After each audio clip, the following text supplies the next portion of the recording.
Sebab dalam masalah ijtihad, masing-masing orang ada pilihan. Kalau dia cenderung kepada mazhab Syafi'i lah kuat bagi dia. Cuba tanya orang yang belajar mazhab Syafi'i, dia akan katalah dalam isu ni pandangan mazhab Syafi'i lebih kuat daripada mazhab lain. Kita boleh kata dia salah? Tak boleh. Sebab isu ni memang daripada awal isu ijtihad. Kalau tanya pendapat saya dalam masalah ni, saya rasa Hanbali betul. Adakah semestinya mazhab Syafi'i lemah dalam masalah tu? Bagi saya, iyalah. Bukan kerana saya hebat daripada Imam Syafi'i, tapi kerana penilaian saya nampak Hanbali lebih kuat.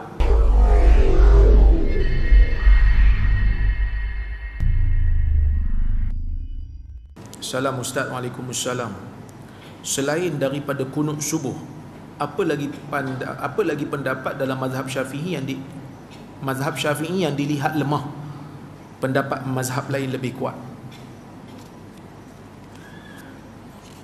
Pertama sekali saya nak sebut untuk kita semua, untuk saya dan kita semua, dalam masalah fiqh ni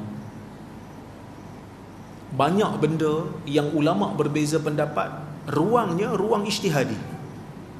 Apa maksud ruang ijtihadi? Ruang ijtihadi ni ruang yang mana ulama-ulama telah menggunakan kemampuan mereka semampu mungkin untuk menggarap dan merumuskan hukum Allah dan Rasulnya semampu mungkin mereka. Sebab itu bila kita sebut ijtihad, apa dia?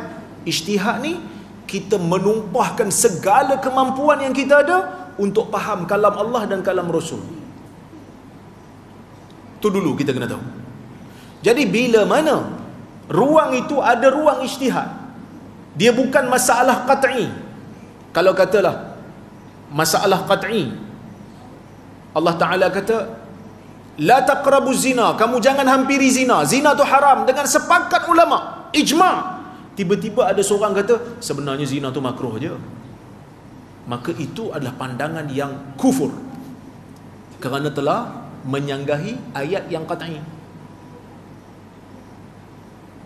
Kalau tiba-tiba ada orang kata mencuri ni boleh, sunat muakkad, sedangkan mencuri itu haram dengan ijma', maka yang tu pandangan yang kufur, yang tu tidak ada penghormatan padanya. Kita kena kecam.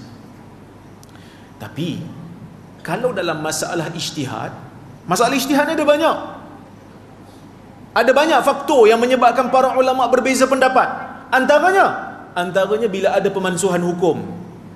Mula-mula Nabi bagi tahu macam ni, lepas tu Nabi batalkan macam tu. Yang awal, masa Nabi sebut hukum yang awal, ada sahabat dengar. Masa Nabi batalkan, mungkin sahabat tu tak dengar. Sahabat tu dah pindah pergi tempat lain. Nabi hantar dia pergi Yaman umpamanya, Nabi hantar dia pergi Iraq umpamanya, untuk misi perang dan sebagainya. Mungkin dia tak sampai kat dia pembatalan tu, maka berlakulah perbezaan pandangan. Boleh jadi perbezaan pandangan tu sebab perbezaan dalam penilaian hadis. Sebab apa? Sebab hadis ni kita nak nilai melihat kepada perawi. Tu first step. Sama macam kita bila orang datang bawa berita, dia akan tengok dulu siapa yang bawa cerita ni. Kalau yang bawa cerita ni orang yang memang terkenal sebagai orang yang tak cermat dalam bawa cerita, kita pun akan hati-hati. Nanti dulu hang dulu bawa cerita tak betul pun, ataupun dia kaki bohong, memang kita tak terima. Dan jalur hadis yang lain untuk jalur yang lain bagi hadis yang sama tak sampai kat dia, maka dia kena hukumlah dhaif. Sedangkan ada jalur lain cuma tak sampai kat dia, maka dia tak boleh katalah sahih. Tak tahu kan? Tak tahu. Cuma bila kita di zaman kemudian ni rujukan banyak, kita dah baca, kita tengok betul belah sini, kita boleh ambil lah pandangan ni. Pandangan tu kita anggap lemah lah, sebab dia tak cukup pada zaman dia. Boleh jadi juga perbezaan disebabkan penilaian terhadap seorang perawi itu berbeza. Tuan-tuan, perawi ini manusia, yang menilai dia pun manusia. Jadi yang menilai ini berdasarkan apa yang dia tahu. Dia tengok bagus, jaga solat, cakap elok, maruah terjaga, dia kata riwayat dia okey. Tapi orang yang sezaman dengan dia, yang duduk satu negeri dengan dia, yang bersama dengan dia, tahu dia ni bermasalah. seperti Muhammad bin Humaid Ar-Razi, dihukum oleh sebahagian ulama jarh wa ta'dil sebagai perawi yang diterima riwayat ni. Tapi orang yang senegara, senegeri dengan dia daripada rai, menghukum dia sebagai perawi yang lemah. Maka kita yang datang kemudian, kita boleh buat perbandingan lah. Sama seperti Ibrahim bin Abi Yahya, Imam Syafi'i terima. Ibn Abi Yahya, Imam Syafi'i terima. Ulama-ulama hadis yang lain tolak kerana perbezaan pandangan terhadap penilaian. Dan kadang-kadang perbezaan pandangan tu disebabkan oleh cara faham yang berbeza. Cara faham yang berbeza. Macam mana cara faham beza? Contoh,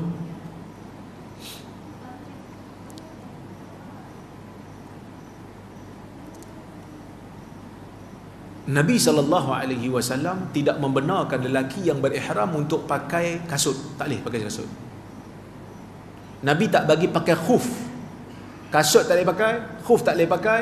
Nabi suruh pakai rida, izar, kain yang tak berjahit lah. Tutup kepala pun tak boleh.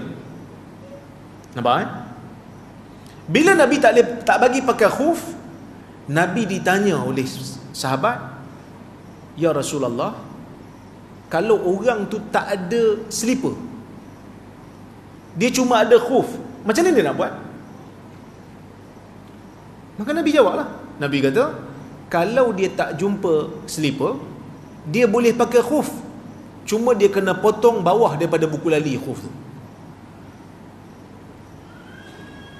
Maksudnya Nabi kata dalam hadis tu, man lam yajidin na'lain, siapa yang tak jumpa slipper, maka boleh pakai khuf, tapi kena potong bawah buku lali, baru boleh pakai. Hukum ni faham tak? Hukum ni faham. Maksudnya siapa tak ada slipper boleh pakai khuf, tapi kena potong bawah pada buku lali. Itu semua terima. Tapi bila pergi kepada isu yang satu lagi, siapa yang ada slipper tapi nak pakai khuf, potong bawah buku lali, boleh tak boleh?